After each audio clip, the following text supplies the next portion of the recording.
In the bustling, neon-lit digital town square of social media, we are accustomed to the voices. We hear the storytellers, the opinion sharers, the vacation braggers, and the daily life documentarians. Their posts are the storefronts and billboards that define the landscape. But what about the quiet figures who move through the space without putting up a sign of their own? The ones who watch, read, and listen, but never post? To label them as lurkers or antisocial is to profoundly misunderstand them. Their silence is not a void, it is a space filled with intention, introspection, and a different way of engaging with the world. The psychology of a non-poster is not a simple case of shyness or technophobia. It is a complex, often deliberate, choice rooted in a variety of deep-seated values and cognitive styles. Let's pull up a chair in the quiet corner of the internet and understand the minds of those who choose to listen rather than speak. For many non-posters, the decision is a fundamental issue of boundaries. In a world that often demands oversharing, they are the curators of their own private museum. The real life versus digital life divide.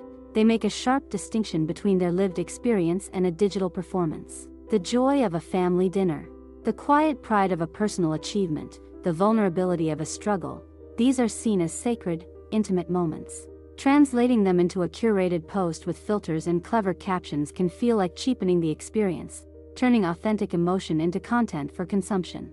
They believe some treasures are meant to be kept, not displayed. Control over their narrative. Once something is online, it takes on a life of its own. A non-poster retains absolute control over their personal story. They are not subject to the algorithms that might distort their intent, the misinterpretations of acquaintances, or the permanent digital footprint that could haunt them later. Their life is a story told to chosen confidants in person, not a public broadcast. Social media is engineered to capture and monetize our attention. Non-posters are often hyper-aware of this dynamic and engage in a form of cognitive self-defense. Rejecting the performance pressure, posting initiates a stressful feedback loop. You become invested in the likes, the comments, the shares. This performance anxiety turns casual sharing into a high-stakes game of social validation. By not posting, they free themselves from this cycle. Their self-worth remains internally generated, not dictated by fluctuating digital metrics. The joy of pure consumption. Imagine going to an art gallery. You can either spend your time trying to paint a masterpiece on the spot to show the other visitors, or you can simply walk through, appreciating the art that speaks to you. Non-posters are the appreciators. They can enjoy a friend's vacation photos, learn from an expert's thread, or laugh at a meme without the mental burden of having to produce something in return. Their engagement is pure intake. Many non-posters are deeply skeptical of the curated personas that dominate social feeds. They see the pressure to create a personal brand as inherently inauthentic, the highlight reel effect. They understand that social media is a collection of highlight reels, and they refuse to participate in the charade. They don't want to present a polished, airbrushed version of their life because it feels dishonest.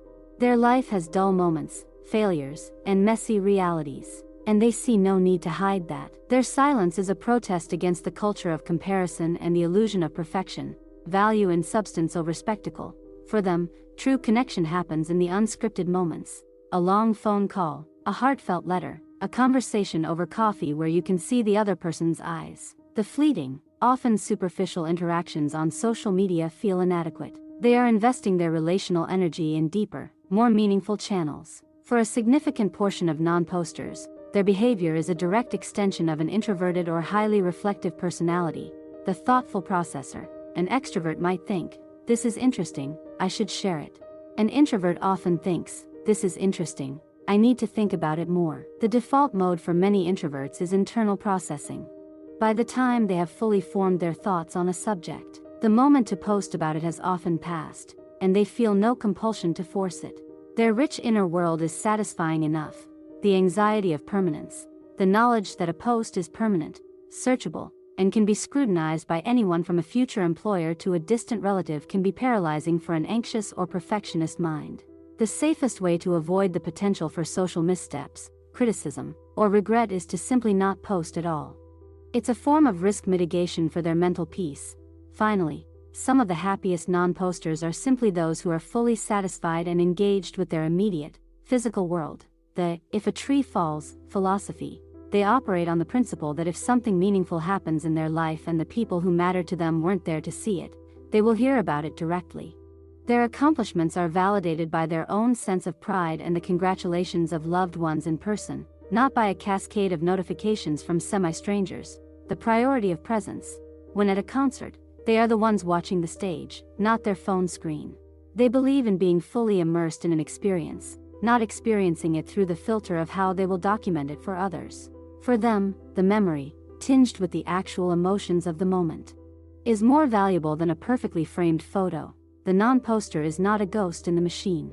They are the audience members who give the performance meaning, the readers who absorb the story, the friends who would rather hear your voice than just like your photo. Their choice is a powerful, quiet rebellion against the noise, the performance, and the commodification of our attention. It is a deliberate lifestyle that prioritizes privacy, authenticity, mental peace, and deep, real-world connection. So, the next time you look at your social media feed, remember the silent observers.